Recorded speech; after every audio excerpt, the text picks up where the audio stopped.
दुर्गे स्मृता हरसि भीतिम् अशेषजन्तोः स्वस्थयै स्मृता मतिमतीव शुभान् ददासि दारिद्र्यदुःखभय हारिणिका त्वदन्या सर्वोपकारकरणाय सदार्द्रचित्ता सर्वमङ्गलमाङ्गल्ये शिवे सर्वार्थसाधिके शरण्ये त्र्यम्बके गौरी नारायणि नमोस्तुते।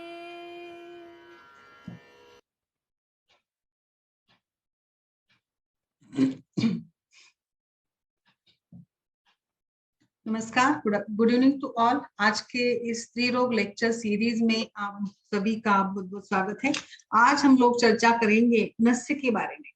नस्य आयुर्वेदीय पंचकर्म का एक प्रमुख अंग है और नस्य को लेकर हमें पता है नस्य बहुत ही एक बेसिक ट्रीटमेंट है जिसको शिरो विरेचन के नाम से भी जाना जाता है। आयुर्वेद में हमें पता है नासा ही शिरसोद्वारम से नासा यह शिरो का एक मार्ग बताया है। हमें पता है कि शिर यानी मस्तिष्क या वहां पर स्थित नर्वस सिस्टम हो या एंडोक्राइन सिस्टम हो, जो हमारे शरीर पर पूरा जो कंट्रोल होता है इन दो सिस्टम्स का होता है। तब जब चिकित्सा की बारी आती है तो हम लोग शिरोधारा है, शिरोबस्ती के रूप में भी चिकित्सा करते हैं। बट नस्य ये एक ऐसा पंचकर्म का प्रकार है जो बहुत ही सिंपल, सरल, सीधा तरीका है और नस्य का प्रयोग हम लोग शिरो रोगों में खासकर करते हैं। नस्य के बारे में, नस्य की अर्हता अनार्हता के बारे में भी मैं बताऊंगी। बट आज का हमारा इस सत्र का उद्देश्य ये है कि नस्य का स्त्री रोगों में किस प्रकार से हम प्रयोग करेंगे। हमने स्त्री रोगों को लेकर स्थानिक चिकित्सा के कई सारे सत्र चलाए जिसमें हमने स्थानिक चिकित्सा का महत्व बताया, किस प्रकार से स्थानिक चिकित्सा के जो भी सारे प्रोसीजर्स है वो इम्पोर्टेंट है। उसी प्रकार से पंचकर्म, तो हमें पता है पंचकर्म का कितना इंपॉर्टेंस आयुर्वेद में चिकित्सा में हम लोग रखते हैं या कितना महत्वपूर्ण ये चिकित्सा है। अभी आज हम लोग जो चर्चा करेंगे वो नस्य को लेकर है। तो नासा ही शिरसोद्वारम, तो नस्य क्या है? तो बिल्कुल नासा द्वारा जो औषधियां हम शरीर में प्रविष्ट करते हैं उस प्रकार से की जाने वाली ये प्रोसीजर है जो मुझे लगता है जिसको नावन के नाम से भी जानते हैं। नासा ये औषधम औषधम सिद्धो वा स्नेहो नासिकाभ्याम दीयतम इति नस्यम। आचार्य सुश्रुत ने इस प्रकार से दिया, इसका निरुक्ति या डेफिनेशन बताया है, नासा या भवम नस्यम। अरुंधति टीकाकार ने इस प्रकार से औषधि या औषध सिद्ध घृत तैल जो भी स्नेह हम नासा से अंदर डालते हैं इस प्रक्रिया को नस्य कहा जाता है। नस्य कर्म यह अनेक सारे प्रकार के, there are so many type of administration of drug का जो करते हैं हम लोग आयुर्वेद में, अलग अलग परिप्रेक्ष्य में बताए गए। लाइक तेल है, चूर्ण है, काढ़ा है, ऐसे ही यहाँ पर भी हम लोग काढ़े का, तेल का, चूर्ण का, सरस का प्रयोग कर कर ही ये चिकित्सा कर सकते हैं। अलग अलग प्रकार से आचार्य ने इसके बारे में बताया है। चरक सुश्रुत प्रकार की इसमें भी मतभिन्नता बताई गई है। बट नासा ये मार्ग ऐसा है जो हमारे शिरा को जोड़ने वाला है। तो अगर हमें शिरो विरेचन या हमेशा शिरोधारा प्रेफरेबल नहीं होती है, ऐसी भी कंडीशंस में हम लोग नस्य करेंगे तो जैसा प्रयोग हम लोग लाइक शिरो रोगों के लिए भी, ये जो भी नर्वस सिस्टम की डिसऑर्डर हो, भले वो पक्षाघात हो, भले वो फेशियल पार्श्व हो, अर्दित हो, उसमें भी, या कोई भी हार्मोनल फंक्शन डिसबैलेंस हो, क्योंकि स्त्रियों के शरीर में जो भी सारा मेंस्ट्रुएशन या जो भी सारी फिजियोलॉजी चलती है, भले वो प्यूबर्टी से लेकर मेनोपॉज तक, उसमें हार्मोन्स बहुत ज्यादा इंपॉर्टेंट है और इस हार्मोन्स को प्रदीप्त करना, इंड्यूस करना, इसके लिए ये नस्य कर्म बहुत ही इंपॉर्टेंट है। आगे हम लोग वही चर्चा करने वाले कि नस्य कैसे दिया जाता है और नस्य का प्रयोग किन किन व्याधियों में हमें करना है, नासा या नस्य का चुनाव हमें क्यों करना है। तो नस्य क्रिया के समय वहां पर श्रृंगाटक मर्म भी बताया है और नासा के अंदर जो फना मर्म है, तो काफी सारे मर्मों के चलते, जैसे हमें पता है कि मर्म चिकित्सा एक बड़ा एक चिकित्सा का प्रकार है, तो इसको भी देखते हुए मर्म का पीड़न भी हो जाना इस नस्य क्रिया के द्वारा, या एक प्रकार से स्नेहन हो जाना, ये भी अपेक्षित होता है। तो नस्य ये केवल एक प्रकार की स्थानिक चिकित्सा नहीं है, भले हम लोग नासा में इसको डालते हैं, बट इसका परिणाम जो है पूरे शरीर पर दिखता है। जैसे हमें पता है कि हमारी नर्वस सिस्टम मस्तिष्क में रहती है, बट पूरे शरीर पर इसका परिणाम दिखता है। वैसे ही हमारी जो हार्मोन्स है, इंडोक्राइन ग्लैंड से, जैसे पिट्यूटरी है जो which is situated in the brain, cerebrum of the brain, but उसका जो इफेक्ट है वो पूरे शरीर पर दिखता है। इसी प्रकार से नासा या नस्य ये केवल स्थानिक चिकित्सा नहीं है, तो ये सार्वदेहिक चिकित्सा के रूप में ही इसको लिया गया है पंचकर्म के द्वारा। तो खासकर शिरोग रोगों पर इसका ज्यादा इफेक्ट होता है। यहाँ पर मस्तिष्क में सारी इंद्रियों के मूल स्थान भी है, तो इसीलिए इंद्रियों की क्षमता को बढ़ाने के लिए, भले वो चक्षुगत विकार हो, भले वो कर्णगत विकार हो, यानी कानों में मतलब कम सुनाई देना हो, कर्ण बाधिर्य हो, या चक्षुओं के अनेक प्रकार के व्याधि हो, त्वचागत विकार हो, कोई भी प्रकार के विकार हो, पंच ज्ञानेन्द्रियों के कर्ण, नासा, जिह्वा, नेत्र, इन सभी के व्याधियों के लिए, इंद्रियों के कार्यों में प्रसन्नता लाने के लिए, इंद्रियों की कार्य क्षमता बढ़ाने के लिए हम लोग नस्य क्रिया कर सकते हैं। नस्य के द्वारा उध्र जत्रुगत जो भी सारे व्याधि है उन सभी में भी अच्छे परिणाम हमें मिल जाते हैं। नस्य चिकित्सा ये स्थानिक चिकित्सा के रूप में खालित्य, पालित्य, hair fall, greying of hair, premature greying of hair, ये बड़ी समस्या है।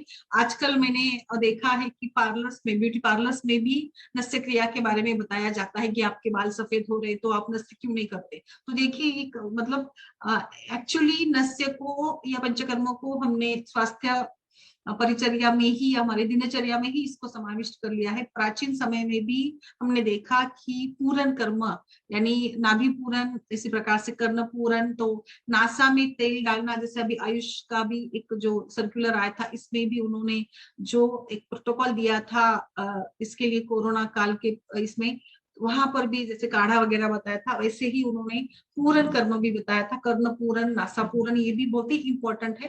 खासकर इसमें हमने देखा कि इस कोरोना काल में जो हमारी रेस्पिरेटरी सिस्टम पर अटैक होता है, नासा मार्ग द्वारा ही ये ड्रॉपलेट इन्फेक्शन से ये फैलना, या फिर जो भी सारे जीवाणुजन्य व्याधियां है, इसमें छींक के द्वारा, सिक्रेशंस के द्वारा व्याधियां संसर्गित होती है। तो इसीलिए नासा को हमेशा से स्नेह में रखना भी इम्पोर्टेंट है। नासा यह कफदोष का स्थान है। हमें पता है कि कफदोष हमारे शरीर में संयोग का, जोड़ने का कार्य करता है। तो नस्य यह शिरोविरेचन, ब्रूहन, शमन, अनेक विध प्रकार से मानस रोगों के लिए भी नस्य बहुत ही अच्छा बताया है। एक्यूट कंडीशन के इसमें लाइक वो संन्यास हो, मोह हो, मूर्छा हो, ऐसे व्याधियों में भी इसका बहुत अच्छा उपयोग होता है। नस्य यह रसायन और वाजीकरण की चिकित्सा के रूप में भी किया जाता है। बिल्कुल, रसायन वाजीकरण आयुर्वेद के एक ऐसे अंग है जो कहीं पर किसी मेडिकल साइंस में इसका वर्णन नहीं किया गया है। इसीलिए रसायन वाजीकरण या कोई भी जो शोधन चिकित्सा हम लोग करते हैं वहां पर भी इसका प्रयोग हमें दिखता है। बिल्कुल इस प्रकार से। और एक बात बताना चाहूंगी मैं, ये नस्य शुक्र और मज्जा धातु के ऊपर भी काम करने वाला होता है। इसीलिए मज्जागत विकारों में, मज्जा हमें पता है अब अस्थि के अभ्यंतर मज्जा रहती है, और इसीलिए मज्जा के दो प्रकार भी बताए हैं, सद्विविधा, रक्त मज्जा, पीत्त मज्जा, बोन मैरो जो बोन के अंदर सिचुएटेड है। तो इस प्रकार से मज्जागत व्याधियों में भी, और शुक्रगत व्याधि में तो मैं अभी हम लोग चर्चा करने ही वाले हैं। जैसे रसायन वाजीकरण की बात चल रही है, ओव्यूलेशन को इंड्यूस करने के लिए, या शुक्र विकारों में मुख्यतः आता है इनफर्टिलिटी। तो इनफर्टिलिटी जैसे समस्या के लिए भी नस्य किस प्रकार से काम करता है, इसके बारे में हम लोग चर्चा करेंगे। नस्य के लिए काफी सारे द्रव्यों का वर्गीकरण, वर्णन आयुर्वेद के आचार्यों ने किया है। जैसे आचार्य चरक ने अपामार्ग बीज है, पिपली है, शिग्रू है, विडंग है, पीलू है, एला है, अजमोदा है, सरसप है, मरीच है, हरिद्रा है, सेंधव है, रसून है, शीरीष बीज है, इन सभी का प्रयोग उन्होंने बताया है। द्रव्य कौन से यूज करेंगे, तो बहुत सारे इंडिकेशंस बताए हैं। आचार्य सुश्रुत ने पिपली, विडंग, शिग्रू, मरीच, करवीर, करंज, अतिविश, फिर रसून, पीलू, जाति, मेषशृंगी, मातुलुंग, वचा का नस्य, अर्क का नस्य, शीरीष का नस्य, अपामार्ग का नस्य, ऐसे कई सारे द्रव्यों का चयन उन्होंने नस्य द्रव्यों के रूप में किया है, नस्य द्रव्यों में कौन से द्रव्यों का प्रयोग, वो तो हम लोग कंडीशन के हिसाब से करेंगे। दोष कौन सा दुष्ट हुआ है, दुष्य कौन सा, धातु कौन से है, स्रोतस कौन से जुड़े हैं, इसके हिसाब से आचार्य वाग्भट ने भी अपामार्ग, त्रिकटु, शिरीष, मधुक, शिग्रु, विडंग, सेंधव, पृथ्विका, रसांजन, दारु, हरिद्रा, ऐसे सभी द्रव्यों का उपयोग कर हम नस्य कर सकते हैं। व्यावहारिक जो हम लोग नस्य करते हैं वहां पर हमें हमेशा से कुछ रेडीमेड ऑयल हम लोग चयन करते हैं, जैसे अनुतैल है या पंचेंद्रिय वर्धन तैल है। तिल तेल का भी नस्य में प्रयोग किया जाता है, ज्यादा मात्रा में अनुतैल का उपयोग किया जाता है, क्योंकि अनुतैल में जो सारे घटक द्रव्य है, जैसे चंदन है, अगरू है, बला है, विडंग है, कमल है, हरितकी है, मुस्ता है, जीवंती है, तो ये जीवनीय द्रव्यों के साथ साथ त्रिदोषों का शमन करने वाले द्रव्य भी इसमें मिलाए गए हैं, तो इसके साथ ही अनुतैल बनता है। इसीलिए ज्यादातर ऊर्ध्वजत्रुगत व्याधियों में अनुतैल का प्रयोग बहुत ज्यादा मात्रा में किया जाता है। स्वर इंद्रियों की प्रसन्नता या फिर अर्धित अनुग्रह ऊर्ध्वजत्रुगत व्याधि है, अर्धवेदक, मन्यास्तंभ, ऐसे व्याधियों में अनुतैल का प्रचलन बहुत ज्यादा है। षडबिंदु तैल भी बहुत ज्यादा मात्रा में प्रयोग में लाया जाता है। षडबिंदु तैल में एरंडमूल है, शुंठी है, तगर है, शतपुष्पा, जीवंती, सेंधव, यष्टि मधु, अजादुग्ध, तिल तेल, तो इसके चलते इसका भी खालित्य पालित्य में, शिरशूल में, प्रतिशाय में इसका भी प्रयोग किया जाता है। आयुर्वेद में नस्य का वर्णन करते समय शोधन नस्य, शमन नस्य, बृहन नस्य, अवपीड़क, प्रधमन, ऐसे अलग अलग प्रकार से मतलब जो विधि बताई गई है। प्रधमन नस्य में चूर्ण के द्वारा ये किया जाता है, जैसे हम लोग धूपन वगैरह करते हैं ना, इसी प्रकार से प्रधमन नस्य किया जाता है। अवपीड़न नस्य में जो भी ये लिया है, द्रव्य हमने लिया है, उसका स्वरस वहां पर अवपीड़न के रूप में प्रक्षेपित किया जाता है। तो ये तो सभी प्रकार शास्त्रोक्त है, किताबों में इसका वर्णन किया है, बट प्रैक्टिकली हम लोग स्त्री रोगों की चिकित्सा जब करते हैं तो वहां पर नस्य का प्रयोग कैसे करेंगे। तो नस्य के द्रव्यों के बारे में तो मैंने बताया कि आचार्यों ने विविध प्रकार से नस्य के द्रव्यों का चयन कैसे बताया, कौन से द्रव्यों का चयन हमें करना है। आगे उन्होंने मतलब प्रयोज्य अंग के रूप में किस उपयुक्त अंग का प्रयोग कर हम लोग नस्य कर सकते हैं, इसके बारे में भी बताया है। जैसे फल नस्य, तो कौन से फल का प्रयोग कर हम लोग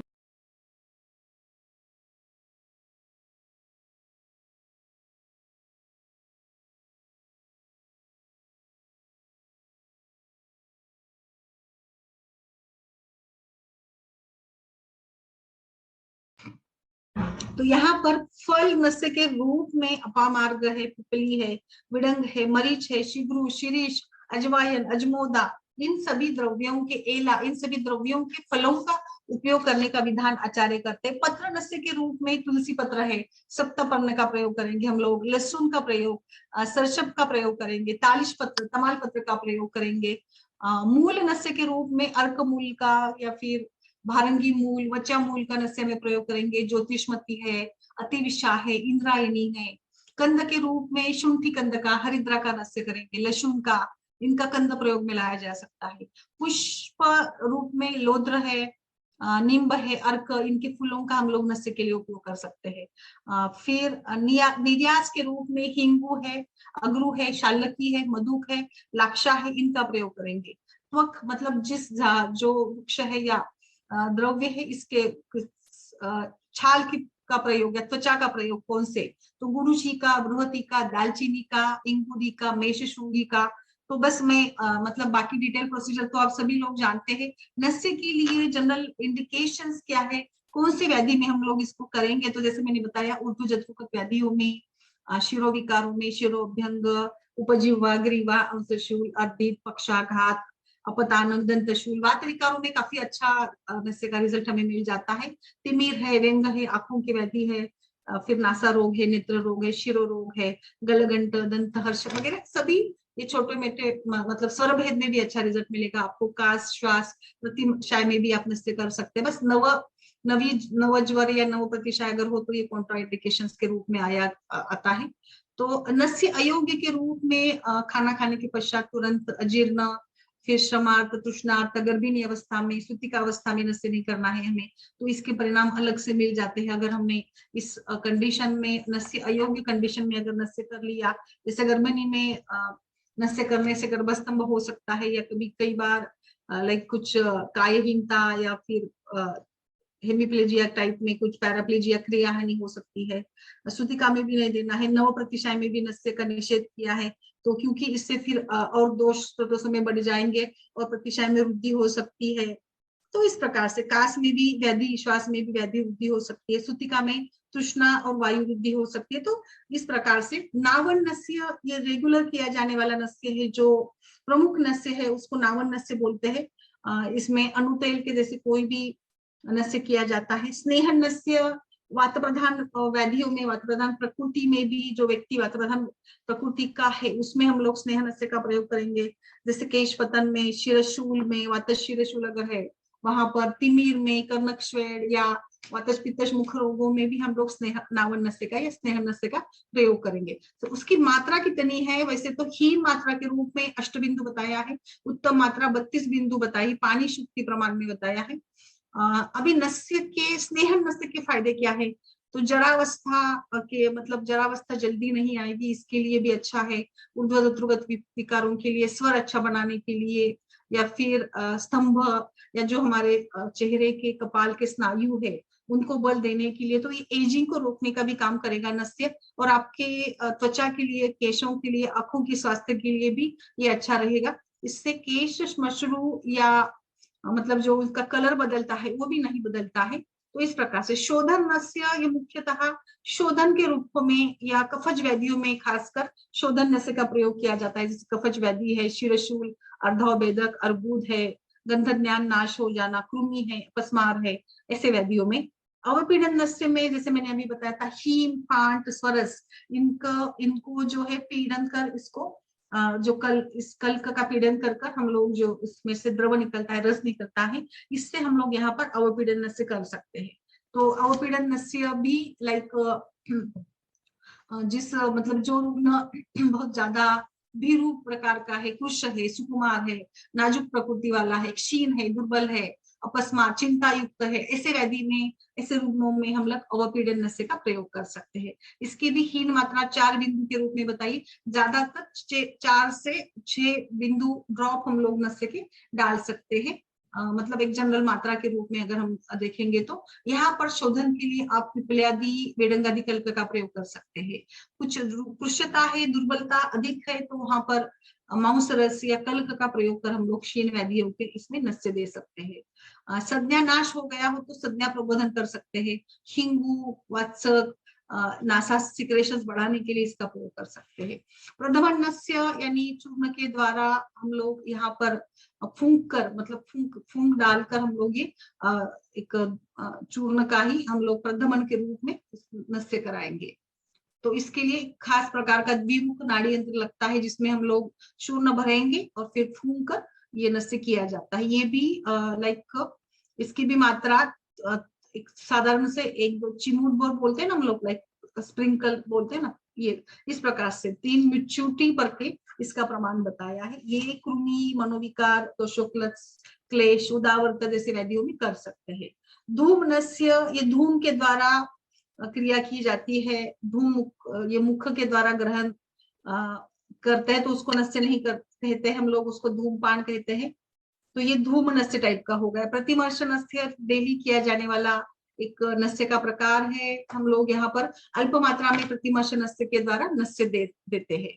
तो इस प्रकार से ये प्रतिमर्श नस्य हो गया। मर्श नस्य है, तो ये ज्यादा डिटेल में इसके में नहीं जाऊंगी, बस थोड़ा सा मात्रा में फर्क है मर्श और प्रतिमर्श नस्य में। मर्श नस्य की मात्रा प्रतिमर्श नस्य से थोड़ी ज्यादा होती है, तो मतलब इसमें थोड़े से व्यापद होने की संभावना होती है, बट ये गुणकारी ज्यादा होता है। इसके लिए भी गंभीर व्याधि, बहुदोष, चिरकालीन व्याधि हो तो ये 8 बिंदु की मात्रा में, अल्प मात्रा में 8 बिंदु प्रति नासा में हमें इसका उपयोग करना है।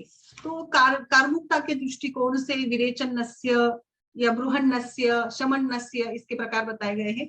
तो ये सब कुछ हमें पता है। जनरली अभी हम लोग प्रैक्टिकली देखेंगे तो व्याधि के हिसाब से कितने समय तक हमें नस्य करना है, आप उसकी प्रकृति, लक्षणों की तीव्रता के अनुरूप 3, 5 या 7 दिनों तक नस्य करा सकते हैं। मतलब आप इसके सेटिंग्स कराइए, महीने में कम से कम कंटिन्यू अगर आपको करना है तो 7 दिन करिएगा और फिर आप गैप देकर बाद में कर सकते हैं। अभी नस्य प्रक्रिया के बारे में हम लोग बात करेंगे कि नस्य का प्रोसीजर कैसे किया जाए। सबसे पहले तो जो भी हमें अतु सिद्धता के रूप में जो भी सारे इंस्ट्रूमेंट्स लगने वाले हैं, आप किस प्रकार का नस्य करने वाली है इस पे डिपेंड करेगा। आपको टेबल लगेगा, नस्य का टेबल, नस्य की कुर्सी, जो भी चाहे आप। फिर जैसे आपका ड्रॉपर, जो आप तेल है, तेल वहां पर लगेगा। एक टॉवेल, नैपकिन लगेगा थोड़ा सा उसका चेहरा वगैरह पोंछने के लिए। और अभ्यंग के लिए जो भी स्नेह आपके पास हो, लाइक कोई भी तेल आपको चलेगा, बला तेल, नारायण तेल। नस्य की विधि के बारे में मैंने देखा कि सभी वैद्य थोड़ा सा अलग अलग रूप से मॉडिफाई कर कर इसका प्रयोग करते हैं। तो सम्मति पत्र, कंसेंट हमेशा हमें लेनी पड़ती है।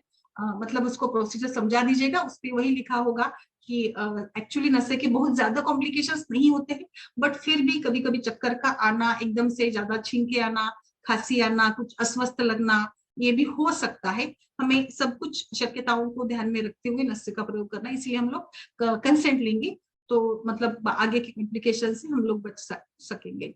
फिर उसके पहले एग्जामिनेशन पेशेंट का अच्छे से, उसका बल देखना, उसकी प्रकृति देखना, बीपी देखना, पल्स देखना, फिर आई का टेंशन, सीटी स्कैन, एमआरआई, इतना तो लाइक अभी ये डिपेंड करेगा व्याधि की सिवियरिटी कितनी है, इसके ऊपर डिपेंड करेगा। मलमूत्र विसर्जन कर नस्य सवेरे देंगे तो ज्यादा बेहतर रहता है, बट हम लोग ओपीडी आवर्स में शाम के टाइम में भी इसका प्रयोग करते हैं। काफी सारे रोगों को टाइम की समस्या है, तो हम शाम में भी ये कर सकते हैं। बहुत शीतकाल में नहीं करना है, आप मतलब 5-6 के समय में कर सकते हैं। अभी पहले, सबसे पहले तो हम लोग रुग्ण को सुपाइन पोजीशन में लिटाकर थोड़ा सा इसको ग्रीवा प्रदेश या पूरा जो चेहरा है उससे उष्ण तेल से थोड़ा सा मृदु अभ्यंग और मृदु स्वेदन हम लोग करा देंगे। आपको मृदु स्वेदन के लिए नाड़ी स्वेदन का थोड़ा सा जस्ट एक लाइटली करना है, या फिर आप गर्म टॉवेल, मतलब टॉवेल लेकर गर्म पानी में भिगो कर भी आप वहां पर उसको अच्छे से ये करके, हाँ, आप वहां पर हॉट फोमेंटेशन के टाइप में कर सकती है। अभी आसन कौन सा दे, तो आसन के रूप में मैं इमेज भी शेयर करूंगी अभी। तो आपके पास कुर्सी है, बस आपका मतलब आप नेजल कैविटी में अच्छे से डाल सके इस प्रकार से, थोड़ा सा इसका जो शिरोभाग है ना उसको थोड़ा नीचे हो जाए, और आराम से नस्य का तेल हम लोग डालेंगे तो इसको वो अच्छे से, मतलब पूरी तरह अच्छे से फैल जाए। इस प्रकार से हम उसको, उसकी पोजीशन हमें रखनी होगी। टेबल पर आप कर रहे तो थोड़ा सा टेबल के नीचे उसका सर चला जाए, इस प्रकार से 45 डिग्री के रूप में थोड़ा सा नीचे गया हुआ उसका सर रहना चाहिए, तो अच्छा सा हम लोग नस्य कर सकेंगे। अभी प्रधान कर्म के रूप में आप जो भी आपको तेल काढ़ा जो भी है, उससे आपको जो भी मतलब जो भी आपको अनुतेल है या षडबिंदु तेल है, जो भी आपने लिया है उसका 5 से 6 ड्रॉप आपको एक एक आराम से, और रुग्णों को लंबी लंबी सांस लेने को बताइए, उसको अच्छे से काउंसलिंग कीजिए, उसको बाथरूम में लगा दीजिएगा। और फिर हम लोग एक नासापुट में डालेंगे, और फिर थोड़ा सा डीप उसको ब्रीथ करने को लगाएंगे, फिर दूसरी नाकपुरी में डालेंगे। 1-2 मिनट के लिए उसको ऐसे ही उसी पोजीशन में उसको हमने रखना है। कल्क आपने यूज किया है, प्रदमन आपने यूज किया है, तो उसके अनुरूप मतलब आपको यंत्र की जरूरत पड़ेगी प्रदमन करने के लिए, धूम नस्य देना है इसके लिए। तो इस प्रकार से अभी हम लोग 100 तक काउंट करेंगे, लाइक रुग्ण का निरीक्षण हम लोग करेंगे। कभी कभी अयोग्य लक्षण भी निर्माण हो जाते हैं। सम्यक योग के रूप में लघुता, हल्कापन आता है, शुद्धि होना, सुख श्वास, इजी रेस्पिरेशन, और उसको मेंटली भी अच्छा फील होता है। कई बार हमने देखा कि बहुत सारे पेशेंट्स जो है खुद बोलते हैं कि नस्य, मुझे नस्य करना है, अच्छा लगता है, नस्य लिया तो मेरा सर दर्द दुख रहा तो सर मतलब अच्छा हो जाता है वगैरह। अयोग्य लक्षण के रूप में कोटिंग, निष्ठीवन, नासाशोष, शिरो एकदम कभी कभी सर में मतलब गुरुता लगती है, मुखशोष, वातवैगुण्यता, इंद्रियों का रुक्षता आ जाना, अति योग के रूप में शिरशूल, अधिक कंडू, कफ प्रसेक, शिरोगुरुता वगैरह लक्षण मिल सकते हैं। पश्चात कर्म के रूप में आपको रुग्ण को जो भी मतलब अगर उसको सिक्रेशंस आते हैं, कई बार तेल जो है वो मुख में चला जाता है तो सिक्रेशंस आते हैं, तो उसको थूकने को लगाइए, निष्ठीवन करने को लगाइए, उसको गिलना नहीं है, निगलना नहीं है, तो उसको थूक देना है। फिर थोड़ा सा नस्य करने के बाद एक मृदु हमें यहाँ पर स्वेदन करना होगा। मृदु नस्य करने के बाद में हम लोग थोड़ा सा उसको मृदु स्वेदन कराएंगे। और बाद में धूमपान और कवल को बताया है जो भी, बट अभी कई सारे जो वैद्य है या कई बार हम लोग धूमपान नहीं कराते हैं, केवल थोड़ा सा उसको भाप देते हैं, किंचित थोड़ा सा लाइटली जब तेल डालते हैं तो उसके बाद हल्का सा भी आप यहाँ पर चेहरे पर मसाज कर देंगे, तो तेल जो है अच्छे पूरी तरह से हमारे शीर भाग में, पूरा हमारा जो ये एरिया है उसमें मसल्स पूरा इसमें वो फैल जाने के लिए अच्छा होता है। तो थोड़ा सा हल्का मसाज करना जरूरी बन जाता है बाद में, या फिर मृदु स्वेदन भी आप कर सकते हैं। थोड़ा सा मर्दन करेंगे तो पेशेंट को भी बेहतर लगेगा, या तेल अच्छे से सभी तरफ फैल जाएगा। कई सारे लोग करते भी नहीं है, मैंने अलग अलग पद्धतियां मैं बता रही हूँ कि कई बार ऐसे देखा गया केवल नेजल ड्रॉप्स डाल देते हैं, बट शास्त्रोक्त तरीके से अगर आपको नस्य करना है तो उसको पूर्व कर्म में भी और पश्चात कर्म में भी आप वहां पर हल्का सा मसाज और हल्का सा स्वेदन कराएंगे तो रिजल्ट्स आपको अच्छे मिलेंगे। या फिर जैसे कई बार गुरुता, शिरशूल ऐसे लक्षण दिखते हैं ना, वो लक्षण नहीं दिखेंगे आप अगर स्वेदन कराते हैं तो। अब इसके बाद ज्यादा बोलना, बातें करना, हंसना, एकदम से ठंडे मतलब बाहर की इसमें जाना, हवा में जाना, उसको ये करना है। उसको थोड़ा सा धूम, रज, तीव्र प्रकाश से मतलब हम लोग ये करेंगे, वर्ज कराएंगे। प्रवास ज्यादा, क्रोध करना, एकदम से जाकर घर में जाकर फिर वो ठंडे पानी से नहाना, ये भी उसको परहेज बताइएगा। सब कुछ एसी का प्रयोग करना भी बताइएगा। निर्वात स्थान में रहेगा तो मतलब बाकी के कॉम्प्लिकेशन बाद में गुरुता आना वगैरह नहीं आएगी। तो बिल्कुल इस प्रकार से अगर कुछ व्यापक हो जाते हैं तो वहां पर हमें उसकी चिकित्सा भी करनी आनी चाहिए। तो इस प्रकार से ये नस से बहुत ही सिंपल सा प्रोसीजर है, ओपीडी लेवल पर ही हम लोग इसको करते हैं। अभी आगे हम लोग चलते हैं। अभी नस्य, जनरल नस्य के बारे में मैंने बताया। अभी हम लोग स्त्री रोगों में कौन से नस्य का कहाँ पर किस प्रकार से प्रयोग करेंगे। कई सारे नस्य के प्रकार हैं, खासकर स्त्री रोगों में हमने अभी मैं सबसे पहले तो मैं बात करूंगी प्री कंसेप्शन की, क्योंकि ये आज का जमाना जो है प्री कंसेप्शन का जमाना है। तो यहाँ पर पेशेंट पूरी शरीर की शुद्धि कराकर, लाइक मुझे कब कंसीव करना है इसको लेकर बोलते हैं कि मुझे शरीर शुद्धि करानी है, तो उसमें प्री कंसेप्शन में हम लोग पूरा वुमन वीरेशन बस्ती कराते हैं। तो वहां पर भी नस्य जरूर करिएगा, जरूर जरूर, क्योंकि नस्य की अगर पैथोफिजियोलॉजी, नस्य की कार्यकारण मीमांसा के बारे में बात करेंगे तो ये एक बड़ा विषय है। क्योंकि नस्य जब हम करते हैं, स्टिमुलेट करते हैं, तो हमारे ग्लैंड्स भी स्टिमुलेट होते हैं, एंडोक्राइन ग्लैंड्स। एंड जो मतलब स्त्रियों के शरीर में उपयुक्त जो हार्मोन्स है, लाइक ग्रोथ हार्मोन है, GnRH, या फिर उसका सिक्रेशन वो स्टिमुलेट हो जाते हैं। और फिर जो भी सारे मेंस्ट्रुअल साइकिल की गड़बड़ाहट है या इरेगुलर मेंसेस है, तो ये प्रॉब्लम्स के लिए ये बहुत ही अच्छा बताया गया है। तो इस प्रकार से इसकी कार्यकारण मीमांसा तो अभी मैं थोड़ा सा डिटेल में भी इसको बता सकती हूँ, ये किस प्रकार से काम करता है। हमारे हाइपोथैलेमस में जाकर हमारा जो जंक्शन होता है, तो मतलब वहां पर ये एक फीमेल के इसमें जो हार्मोन्स है, इनफर्टिलिटी या कुछ समस्याओं के लिए, तो उसके लिए ये बहुत ही बेहतरीन इसके रिजल्ट्स मिल जाते हैं। तो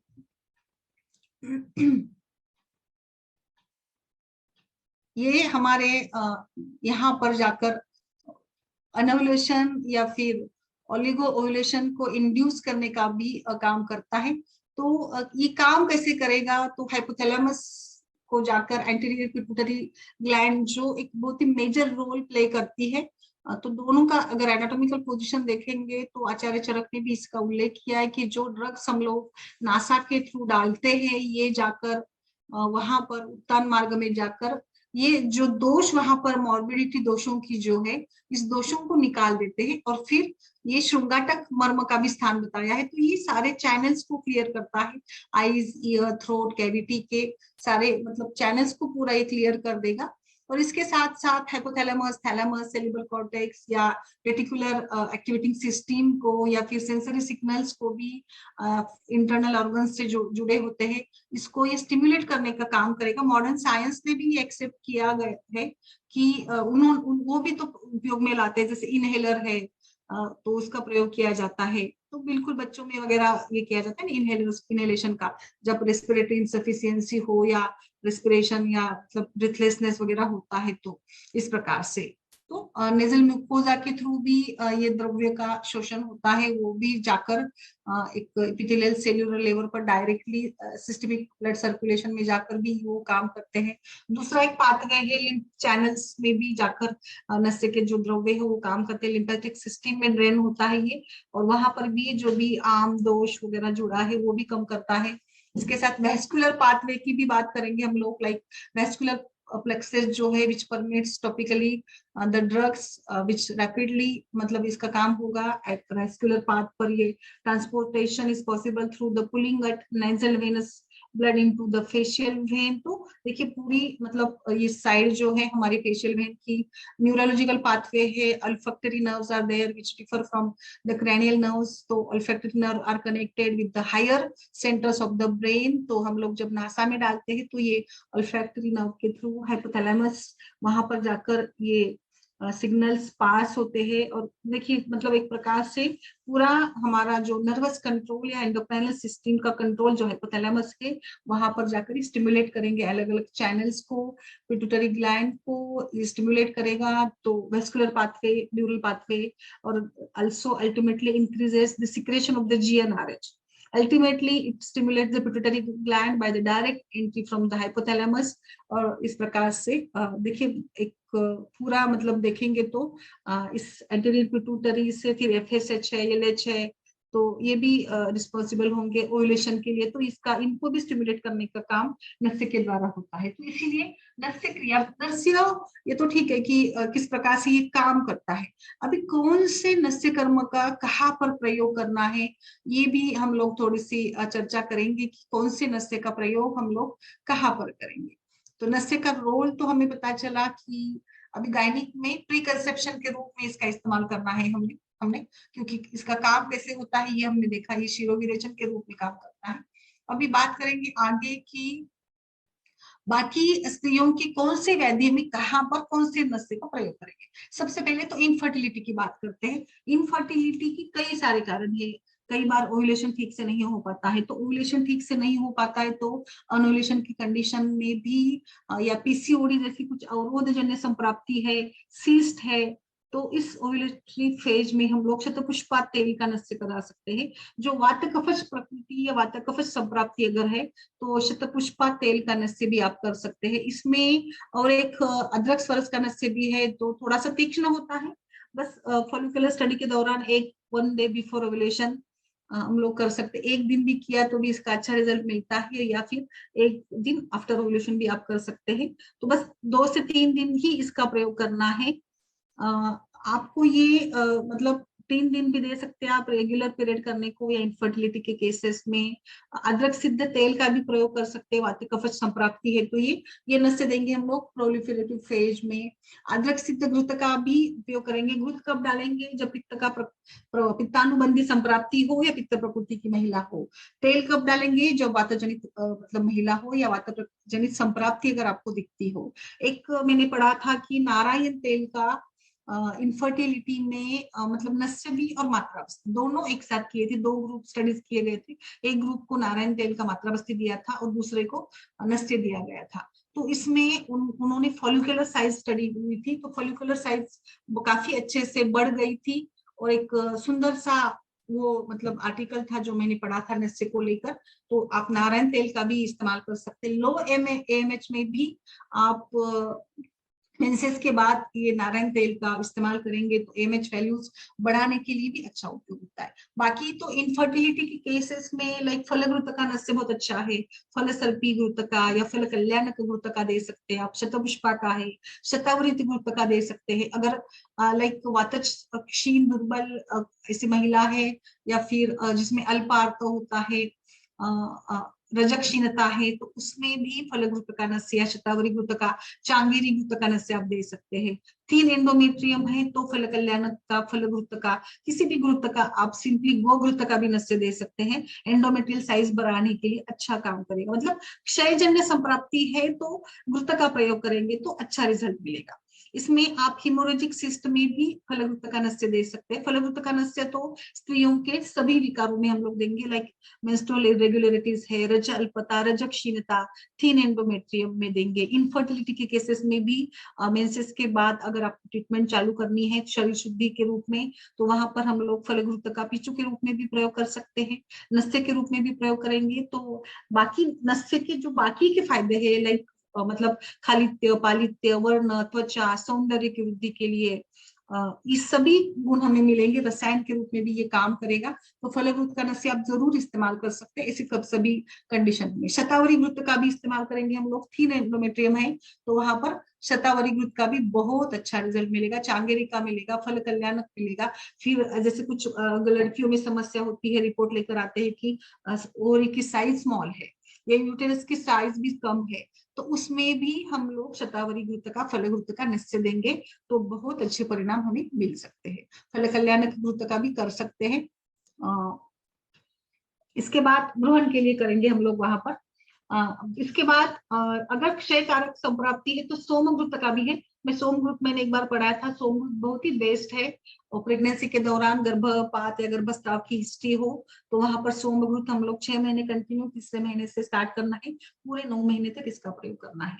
तो सोमघृत का भी नस्य हम लोग क्षयजन्य संप्राप्ति या अगर previous history of tuberculosis, pneumonia, कुछ एड्स वगैरह वैदिक की हो, मतलब धातु क्षयजन्य अवस्थाएं हो तो भी कई बारी कंसीव नहीं हो पाती है, इनफर्टिलिटी रहती है। पित्तानुबंधी अगर संप्राप्ति है, पित्तानुबंधी प्रकृति है, इनफर्टिलिटी है, तो वहां पर भी सोमघृत का नस्य दे सकते हैं। अगर कोई पेशेंट बहुत ज्यादा ओबेस है, वेट कम करना चाहती है और वेट वेट ही उसकी एक समस्या है इनफर्टिलिटी की, तो ओबेस पेशेंट में या जहां पर आवरण जनित संप्राप्ति है वहां पर हम लोग थोड़े से तीक्ष्ण तेल का प्रयोग कर सकते हैं, लाइक मरीच का, पीपल आदि, सरसों के तेल का प्रयोग करेंगे वहां पर। और फिर लाइक इंडोमेट्रियल हाइपरप्लेशिया भी है तो भी सरसों का तेल अच्छा काम करेगा, एपोमेनोरिया है तो भी काम करेगा। फिर लक्ष्मणा का नस्य हमें पता है, इसका तो मतलब हमारी संहिताओं में भी वर्णन आया है। गर्भिणी परिचर्या के दौरान भी अगर मतलब गर्भावस्था के लिए भी बताया है लक्ष्मणा का नस्य। प्रेगनेंसी में अगर ब्लीडिंग होती है तो हम लोग इसका नस्य कर सकते हैं, या इनफर्टिलिटी के केसेस में भी। फिर रेगुलरली आपके पास बाकी सारे द्रव्य का विकल्प नहीं है तो षडबिंदु तेल का भी, बच्चा तेल का भी हम लोग प्रयोग कर सकते हैं। PCOD with hypothyroidism, irregular periods है तो वहां पर वचा उष्ण तीक्ष्ण गुण का है, तो हाइपोथैलेमस को स्टिमुलेट करने के लिए, थायराइड ग्लैंड को स्टिमुलेट करने के लिए उसका बहुत अच्छा काम होगा। और स्ट्रेस भी बहुत बड़ा कारण होता है, तो वहां पर भी कोई भी मतलब इनफर्टिलिटी का स्ट्रेस है या लड़कियों में भी स्ट्रेस से पीसीओडी जैसी समस्याएं होती है, वेट बढ़ना ये समस्या होती है, तो वहां पर भी आप किसी भी ऐसे तीक्ष्ण थोड़े से उष्ण तेल का प्रयोग कर जो अवरोध जनित संप्राप्ति है या वात कफ जनित जो अवस्था है उसके लिए अच्छा काम करेगा। षडबिंदु तेल, वचा तेल का भी कर सकते हैं। दूसरा एक है अमेनोरिया के केसेस में काली मिर्च पाउडर का नस्य 2 से 3 दिन तक प्रदमन के रूप में देना है इसको। मतलब प्रदमन जैसे हम लोग कराते हैं ना, एक यंत्र में, नाड़ी यंत्र में लेकर हमें उसका बस ये करना है, मतलब फूंक कर ये नस्य हम लोग देंगे इसमें अमेनोरिया में। तो काली मिर्च उष्ण तीक्ष्ण गुण की है तो ये इंड्यूस करेगी, स्टिमुलेट करेगी नर्वस सिस्टम को या एंडोक्राइन सिस्टम को, और फिर मतलब जो अमेनोरिया अनार्तव की कंडीशन है उसमें ये अच्छा काम करेगा। योनि व्यापक की कंडीशन में भी खासकर एक योनि व्यापक वैसे तो सामान्य व्याधि दिखता है, बट वहां पर भी लाइक हम लोग देखेंगे कि पेशेंट बहुत ही बड़ा ये हो जाता है तो उसमें अनु तेल का प्रयोग हम लोग करेंगे। मेनोपॉज में आप प्रकृति के हिसाब से जैसे लक्षण है वातज, पित्तज, कफज, आप वातज में नारायण तेल का इस्तेमाल कर सकती है, पित्तज में आप शतावरी का इस्तेमाल कर सकती है, कफज मेनोपॉजल लक्षणों के लिए आप वचा तेल का, अनु तेल का, षडबिंदु तेल का इस्तेमाल कर सकती है। तो इस प्रकार से लाइक मतलब कंडीशन के हिसाब से हम लोग वहां पर प्रकृति के हिसाब से मेनोपॉज में हम लोग तेल का चयन कर सकते हैं।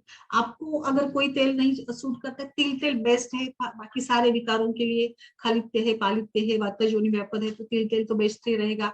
वातज मेनोपॉज में भी तिल तेल का प्रयोग कर सकते हैं। कई बारी ओवुलेशन इंड्यूस करने के लिए तो लाइक हमने देखा अदरक वगैरह जैसे उष्ण तीक्ष्ण द्रव्यों का, स्वरस का उपयोग करेंगे, बट अगर आपको प्रदमन नस्य के रूप में करना है तो शुंठी पाउडर का भी प्रयोग कर सकते हैं, वचा जटामांसी का भी प्रयोग कर सकते हैं।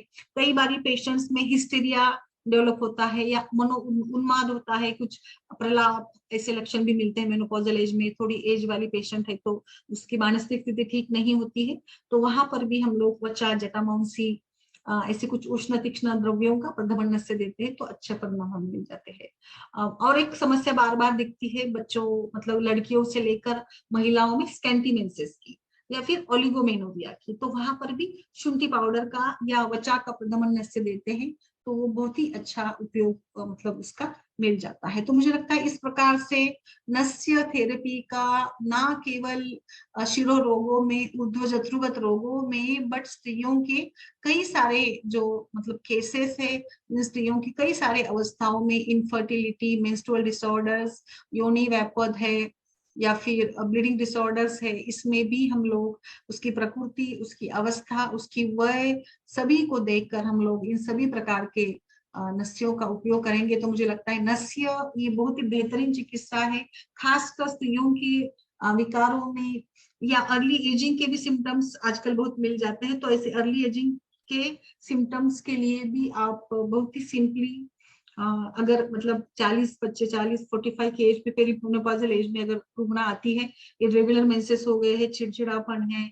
बाल झड़ने लगे हैं, बाल सफेद होने लगे, स्किन में रिंकल्स है, तो वहां पर भी आप रेगुलरली मतलब 7 दिन का नस्य कराइएगा, बहुत परिणाम अच्छे मिलेंगे। और सबसे इम्पोर्टेंट तो जो मेनोपॉजल एज में स्त्रियों की स्थिति एकदम से लाइक ये हो जाती है ना, अलग हो जाती है, चिड़चिड़ापन आता है अचानक से, नर्वसनेस है, मूड स्विंग्स है, इरिटेशन है, घर में भी वो मतलब उसका बर्ताव बदल जाता है, घर वाले बोलते हैं कि चिड़चिड़ापन आ गया है, अचानक से कुछ ना कुछ हरकतें करने लगती है, या बड़ ज्यादा करना, बोलना, चिढ़ना, स्मृति भ्रंश होता है, छोटी छोटी बातें भूल जाना है, इरिटेशन है, एक प्रकार की हीन भावना, न्यूनगंड, अकेलापन आ जाता है। तो इन सभी के लिए, माइंड को स्टेबल करने के लिए, मनोबल बढ़ाने के लिए भी आप वहां पर मेनोपॉजल एज में नस्य का परिणाम, बहुत अच्छा रिजल्ट नस्य का मिल सकता है।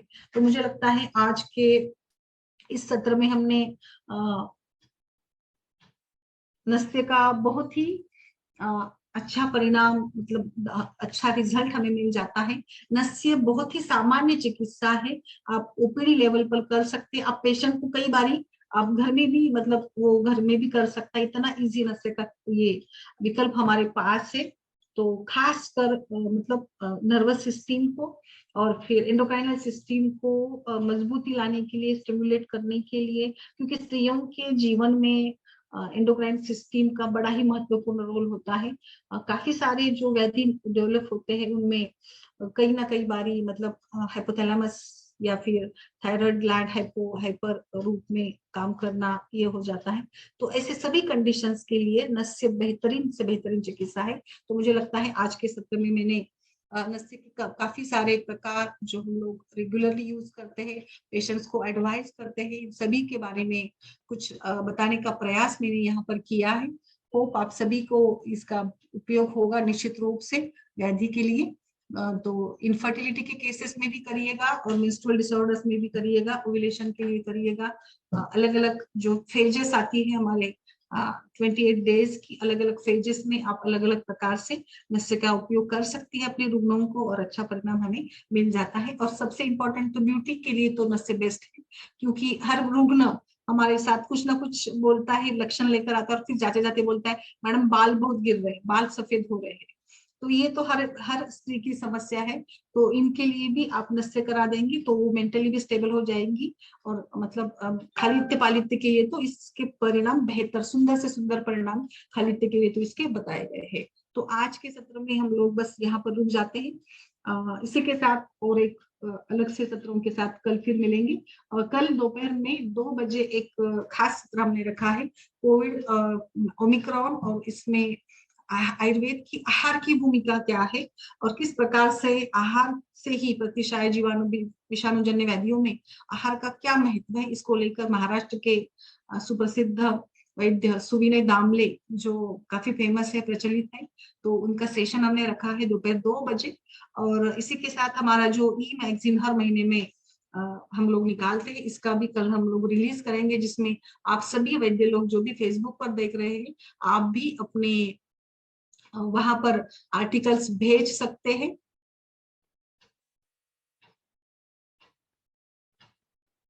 यस डॉक्टर मित्तल जी, हेयर फॉल के लिए आप अनु तेल, पंचेंद्रिय वर्धन तेल का इस्तेमाल कर सकती है, अच्छा रिजल्ट मिलेगा।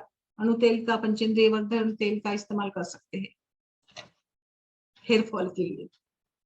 प्रकृति के हिसाब से भी आप करा सकती है, वहां पर अच्छे परिणाम आपको मिलेंगे। एक जस्ट मैं इमेज शेयर कर देती हूँ। आई थिंक ये तो बहुत ही कॉमन टाइप का इमेज है।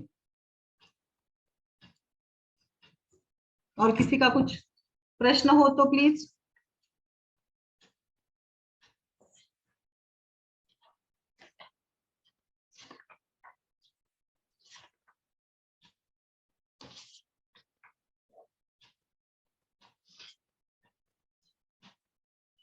किसी का कुछ प्रश्न हो तो प्लीज बताइए। अच्छा, पित्तज प्रकृति में शतावरी घृतका कर सकते हैं। पित्तज प्रकृति में एक्चुअली तेल का, घृत का, दुग्ध का भी प्रयोग कर सकते हैं शमन नस्य के रूप में। केश एलोपेशिया, ग्रेइंग ऑफ हेयर्स के लिए शमन नस्य कीजिएगा, अनुतेल का अच्छा रहेगा। आप गोदुग्ध का भी करा सकते हैं, घृत का भी करा सकते हैं। गोघृत का करिएगा, उसका भी अच्छा रिजल्ट मिलेगा। Anterior wall of cervix cyst, cyst के लिए तो आप आइए कल के सत्र में, अच्छा ये मिलेगा। ब्रूहन नस्य भी आप करा सकते हैं, वहां पर धन्वंतर तेल है, बलादी घृत है, ब्राह्मी घृत का करा सकते हैं, क्षीर बला तेल का भी करा सकते हैं मित्तल जी। मांस रस का भी बताया है, बट ये खासकर ब्रूहन नस्य जो है वो क्षय जनित संप्राप्ति में अधिक अच्छा मतलब रहेगा। इंसोम्निया में, सेरिब्रल एट्रोफी, पालसी में, वातशिरशूल में अच्छा रहेगा ये। यस यस, अनुतेल तो बेस्ट ही रहेगा, आप कंटिन्यू कीजिएगा, सर्वश्रेष्ठ बताया है ये अनुतेल, खास करके केश विकारों के लिए।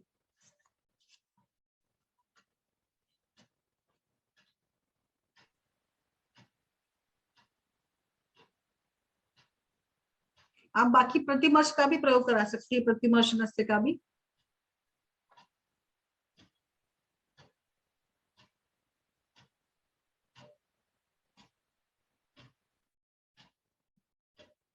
तो मुझे लगता है आज के लिए हमने नस्य के मैम बहुत बताइए, नस्य। बताइए।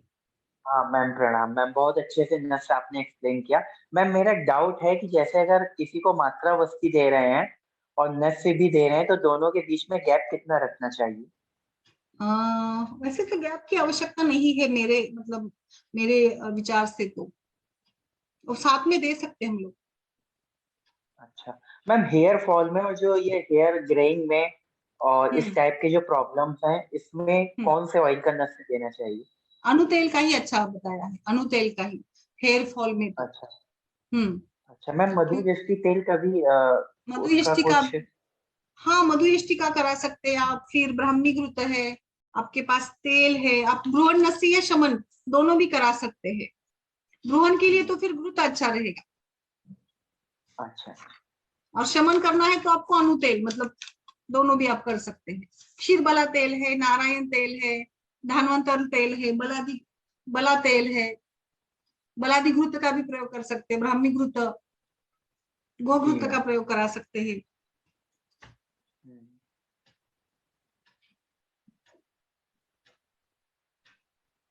और मैम एक कोई? केस था। हाँ मैम एक केस था। एक मैम लड़की है 25 ईयर्स की।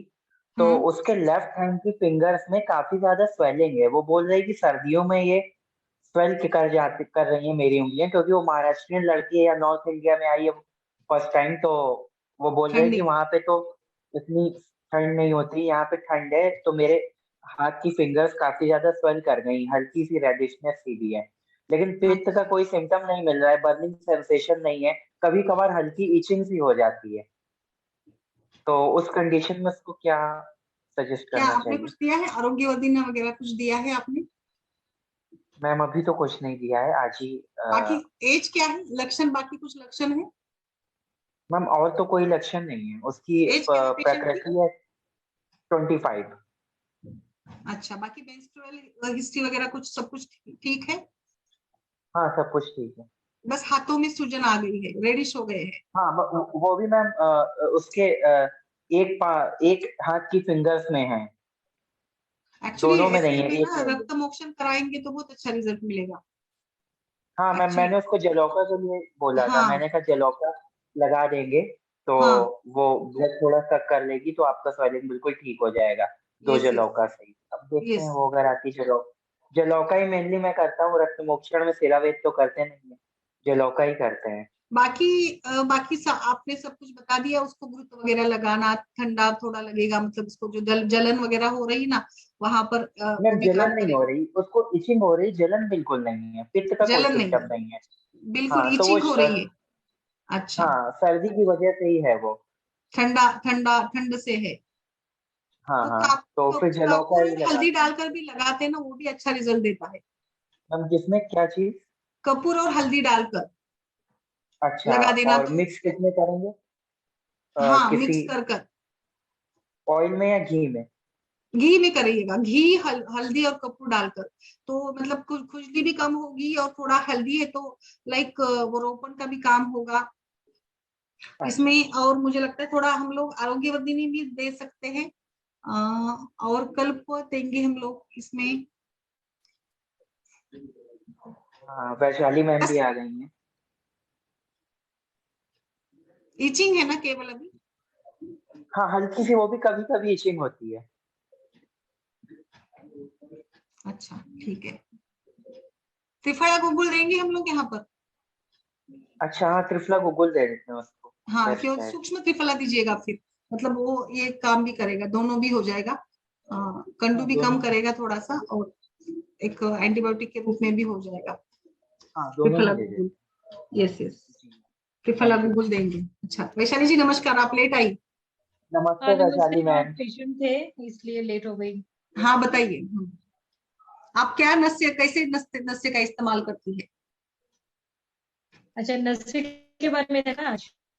आज नस्य का था, यस। आप कौन से प्रकार के नस्य का इस्तेमाल करती है? हाँ हाँ, मैं नस्य तो बहुत यूज करती हूँ। शीरबला तेल का नस्य यूज करती हूँ। और स्त्री रोग में अदरक स्वरस जो मैं घी में सिद्ध करके उसका मैं यूज करती हूँ। Yes yes. शीरबला का बताया तो मैं मैंने। हर व्याधि में और दिनचर्या का एक मतलब एक ये प्रोसीजर मैंने पेशेंट को ग्रेइंग बता ऑफ हेयर्स के दिया है। लिए क्या करती है आप इस्तेमाल, greying of hairs, hair fall में? हाँ, नीली भृंगादी का अच्छा रिजल्ट है ना। और उसका मैम नीली बर्न ये भी नहीं होता, बर्न भी नहीं होता, मतलब ज्यादा पेशेंट टॉलरेट करता है अच्छी तरह। नीली भृंगादी के बहुत अच्छे रिजल्ट्स हैं। मैम नीली भृंगारी कोई किसी ब्रांड का अच्छा है जो रिजल्ट देता हो? हाँ हाँ, ये साउथ का कंपनी है एक्चुअली। साउथ का और ही है मुझे एक्चुअली, तेल ही साउथ का बनता है नीली। हाँ साउथ का है, और आयुर्वेद ये सार संग्रह का है। और ये एक ही कंपनी का बनता है, नीली भृंगादी। एक्चुअली उसका मुझे लगता है कोट्याकल मेरे का पास है, अभी क्या बॉटल कोट्याकल यहाँ का है? नहीं है मेरे पास। मैम मेरे पास जो नीली नहीं, मैं भृंगारी देख है वो के बताती हूँ, कोटक्कल का फिर है। बताती हूँ। हाँ मैम, नीली भृंगारी मार्केट में दो तरह के मिले हैं, एक तो कोकोनट ऑयल बेस्ड मिला है जो नागार्जुना कंपनी का आता है, और एक जो तिल के तेल में सिसमी हाँ ऑयल बेस्ड है, वो कोटक्कल का है, और उसके रिजल्ट्स मतलब कोट्याकल का स्काल्प ही है में। मेरे मेरे हाँ हिसाब से, तो कोट्याकल का ही है अच्छा, नीली तो मैम उसका हाँ, मैं नस्य तो वो वैशाली कोकोनट में, वाला यूज करती हूँ। तो नस्य भी कोकोनट वाले से ही आप देती हैं? हाँ, कोकोनट वाले से ही मैं कराती हूँ, उससे ज्यादा बर्निंग नहीं होता है। कोकोनट है ना, इसीलिए बर्निंग नहीं होता। Yes yes. हाँ, अच्छा, और और अगर मैम तिल तेल वाला यूज करूँ ना तो बर्न होता है, मैंने ये भी देखा है। अच्छा अच्छा, और कौन सा मैम वाला? तिल तेल वाला? जिसमें तिल तेल का यूज किया है ना, तो उसमें ज्यादा बर्निंग है। और अच्छा। मैम शीर वाला किस ब्रांड का यूज करते हैं आप नस्य में? मैं खुद बनाती हूँ शिरबला। तो मैम एक क्योंकि सिंगल जो वाला है कि बाहर के जो आवर मिलते आवर? हैं ना, हाँ हाँ। नहीं मैं सिंगल का ही बनाती हूँ। सिंगल ही बनाती हूँ, और मैं कोकोनट ऑयल का ही बेस लेती हूँ। क्षीर, उसमें तीन तो कंटेंट है, एक तो क्षीर है, बला है, और कोकोनट ऑयल यूज करती हूँ, कि मैं ये नस्य के लिए खुद बनाती हूँ। और बाकी का अच्छा जो तो एक्सटर्नल मैम यूज बस्ती या इसके लिए होगा तो मैं वो रेडीमेड लेती हूँ। बस्ती आप किस ब्रांड का यूज करती हैं बस्ती में? ये कोटेकल का भी आता है, नागार्जुन का भी आता है। अच्छा एक मैम मिनट मैं में भी देख के बताती हूँ, एक मिनट में। हाँ बोलिए बोलिए। हाँ, ये मात्रा बस्ती में हाँ। सीएनएस का लिया है मैंने, मेरे पास सीएनएस का है शीर वाला। अच्छा अच्छा, CNS का है। शीरबाला मुझे मैम लगता है बहुत एक्चुअली, सारी कंपनियों का आता है ना। हाँ मैम मैंने बहुत का आता शीर है, मैं वाला, तो CMS। हाँ मैम मैं शीर वाला बहुत यूज करता हूँ लोगों को मात्रा हम्म, बस्ती में। लेकिन शीर वाला में जो एक चैलेंज आ रहा है वो ये आ रहा है कि एब्जॉर्ब नहीं होता है ज्यादा। मतलब सुबह जैसे डेफिकेशन के टाइम पे काफी वापस आ जाता है रिवर्स होके। और अगर सहचरादी और धनवंतरम देते हैं तो वो ज्यादा वापस नहीं आते, बहुत थोड़े वापस आते हैं। आई थिंक तो इसमें जीवनीय गण ज्यादा है ना क्षीरबला में, तो थोड़ा सा वो ये बन जाता है, गुरु बन जाता है फिर एब्सॉर्ब के लिए, इससे होता होगा। आप तो कौन सी उसमें कंपनी मैम का यूज एक, करते हैं? मैम मैं कोटक्कल और नागार्जुना का यूज कर रहा था, फिर मुझे लगा कि ये खरपाती तेल है। तो फिर अभी ले हम्म, आया हूँ वैद्य रत्नम का। और वैद्य रत्नम का फिर अभी उसका कल पेशेंट आएगा तो उसको देते हैं, फिर पता चलेगा अच्छा क्या अच्छा है। अच्छा। अच्छा, आपको मुझे वो लगता है कई बार ना वो अवरोध अगर ज्यादा हो तो भी तो समय लग जाता है क्या एब्सॉर्प्शन में। हाँ हाँ हाँ, अवरोध में भी मात्रा कम करो। मात्रा अच्छा, कम आप करे, इंग्लिश, अवरोध या फिर पेशेंट स्थूल वगैरह हो तो भी लाइक आई थिंक कि समय लग जाता होगा। अच्छा मात्रा और ना कम कुछ करते हैं। खाने को दे पेशेंट को, मैं हमेशा ऐसा करती हूँ, कुछ खाने को देती हूँ क्लिनिक में बिठा के, और फिर अनुवासन देती हूँ तो वो ठहरता है। हाँ, आप कितना ML जनरली देते हो क्लिनिक में मैम? अग्नि पर डिपेंड है पेशेंट के, कितना अग्नि अच्छा है उसके ऊपर मैं डोज डिसाइड करती हूँ। कहीं कहीं को 20 ml भी होता है, किसी को 30, किसी को 40, किसी को 80 भी दिया है। 80 तक चलता है ना, 120 ml तक हाँ चलता है पर मैं, वैसे। हाँ वो धीरे धीरे बढ़ाती हूँ, मैं उनकी बुक रोज पूछ के वर्तमान ऐसे मात्रा में ही देना करती हूँ। चाहिए ना, वैसे तो एकदम नहीं देना चाहिए ना मतलब। हम्म, जी मैम। अग्नि तो अच्छा आई होगा थिंक तो ही वो पचता है। अच्छा अच्छा। यस, और बिल्कुल। वैसे भी मैम देखा जाए तो कुछ ना कुछ ऑयल तो वापिस सुबह आएगा ही प्रत्यागमन में। क्या बोलते हैं हाँ उसको, होता है, प्रत्यागमन में ही। हाँ एटलीस्ट प्रत्यागमन 30। होता ही है। हाँ उसमें कुछ परसेंट तो ऑयल आएगा, पूरा तो अब तो एब्जॉर्ब होगा नहीं। और अगर क्लासिकल अनुवासन की डोज दे रहे हैं 160 ml या और ज्यादा, जितनी लिमिट बताई गई है, तो उसमें तो कहा भी गया है कि 12 घंटे बाद उसका प्रत्यागमन होना चाहिए। तो इसलिए कुछ परसेंट तो आएगा। लेकिन एक एक्सपीरियंस रहा है कि शीर वाला अदर ऑयल्स के कंपैरिजन में, जैसे सैचरादी या धनवंतर है, उसके कंपैरिजन में कम एब्जॉर्ब होता है। और अच्छा, मृदु नहीं। पार्टी हर पार्टी का भी और डिफरेंस देखते हैं कि क्या है इसमें। वैद्य हाँ रत्नम का इनका मृदु पार्टी है, तो वो देखते हैं, फिर बना के भी देखेंगे क्या है रिस्पॉन्स। ओके। बराबर। आवर्ती करते हैं वैशाली मैम आप नस्य में 101 इस टाइप से या 7? हाँ मैंने 101 जो यहाँ मिलता है ना, मैंने यूज किया, मगर वो ना बहुत वो इरिटेट करता है। मैंने खुद लेके मैम देखा है, बहुत इरिटेट करता है, वो खरपाकी है। मैंने इसीलिए घर मैम में बनाना शुरू किया है कि वो मृदु पाकी मैं खुद बना के लेती हूँ, तो फिर वो इरिटेट नहीं होता है। तो हम कितना भी अच्छा, मात्रा बढ़ा सकते हैं फिर। बिल्कुल ये भी अच्छा। बातें हैं छोटी। बिल्कुल बिल्कुल। हाँ यस मैम, यस। मृदु पार्टी में हम भी फिर देखते हैं 7 आवर्ती का का ही बना के। क्योंकि ये जो कोटक्कल का आता है चीरवाला की बोतल 30 ml की आती है शायद, तो वो बहुत ज्यादा इरिटेशन की है। हमने 10-12 पेशेंट्स को दिया और सबको इन्हें एक ही कंप्लेंट की कि इरिटेशन हो रहा है, गले में मिर्ची जैसी चुभ रही है। तो फिर हाँ, उसमें भी यही बात आ रही मृदु पार्टी और खरपाती की। यस, वो नहीं होता। मैंने बहुत से ट्राई किए, 101 आवर्तन सारे कंपनी के ट्राई करके देखे, तो वो बहुत इरिटेट करते हैं। तो फाइनली पेशेंट जब लेता ही नहीं है तो हमें फिर उसके रिजल्ट मिलेंगे ही नहीं वैद्य ना। रत्नम का, वैद्य रत्नम का आपने ट्राई किया है कभी हाँ 101? किया है, हाँ किया है ना, आपने किया है। अच्छा, क्योंकि मेरे, नहीं मैम वैद्य रत्नम का नहीं किया है। अभी मेरे माइंड में आ रहा था कि वैद्य रत्नम का ये तो मृदु पाकी है जो प्लेन आ रहा है, सिंगल वाला। लेकिन हो हाँ सकता है ये वाला खर पाकी ना हो। लेकिन फिर खर पाकी आपने यूज किया है, और अगर वो चुभ रहा है तो इट मीन्स वो खर पाकी है। हाँ करेक्ट। एक्चुअली आप खुद से जैसे मैम बोल रही ना, खुद से बनाकर मृदु बाकी बनाकर लेंगे ना तो ज्यादा बेहतर रहेगा आई मैम थिंक। मृदु पाकी, हाँ आवर्ती वाला एक बार बनाइएगा तो फिर उसके बाद देखते हैं क्या उसका रहता है। ठीक है ठीक है सात ठीक है। हाँ आवर्ती का ही देखते हैं, बना के हाँ यस देखिए। ट्राई करेंगे। यस यस, तो फिर आज के लिए रुके हम लोग, आज अच्छी चर्चा तो हो गई आपने जो नस्य को लेकर। तो आपने जो पहली केस बताई ना हिमांशु डॉक्टर, वो जी वो मैम। कहीं मैंने आधी सुनी, कहीं वो वात रक्त की क्या और नहीं जा रही है? मैम उसके नहीं एक ही, लेकिन एक ही पाम में है और वो बोल रही है कि महाराष्ट्र में रहते थे तो नहीं था, यहाँ यूपी में आए हैं। मैम ठंडी नहीं, से ना यहाँ वहां पर उत्तराखंड हिमाचल में या उत्तर प्रदेश में ना ठंडी से, मैंने एक बाकी हमारे एक दो डॉक्टर्स ने भी बताया यहाँ था उत्तराखंड कि में आए तो ठंडी की वजह से ही हो रहा है हाँ ये ठंडी ऐसा। की वजह से वो तो होता है, वो हाँ, कोल्ड फ्रॉस्ट फिर टाइप भी बोल सकते हैं उसको, कोल्ड फ्रॉस्ट बोल सकते हैं हम लोग। हाँ कोल्ड सॉफ्ट है तो उसमें रेडिशनेस और इचिंग हो जाती है हमेशा, जैसे हो जाती बचपन में मुझे भी कई बार एक्चुअली इसमें ना मतलब तो विरेचन भी करा सकते हैं और रक्तमोक्षण भी करा सकते हैं, मृदु हाँ विरेचन जलोका भी लगा। दीजिएगा। तो शीत गुण से वात बढ़ रहा है। हाँ शीत गुण से ही वात बढ़ रहा है उसका। शीत और वृक्ष गुण से भी तो कंडू है ना, वृक्ष भी है। हाँ लेकिन उष्ण गुण से उसको कोई उपश नहीं मिला है सच। अच्छा उष्ण गुण से कोई उपश नहीं मिला, वही है त्रिफला गुग्गुल सूक्ष्म त्रिफला और आरोग्य वर्धनी, ये सब देंगे उसको, थोड़ा फिर देखते हैं। लेकिन जलौका फिर से देख तो आप कल बताइएगा, हम लोग कल के इसमें चर्चा करेंगे आई थिंक। हाँ चलेगा, हाँ अगले चलेगा। सत्र का भी टाइम हो चुका है, तो आज के लिए रुकते हैं फिर, है ना। Okay, thank you thank you Vaishali ma'am. Ma'am. Yes yes, thank you. Thank you, नमस्कार।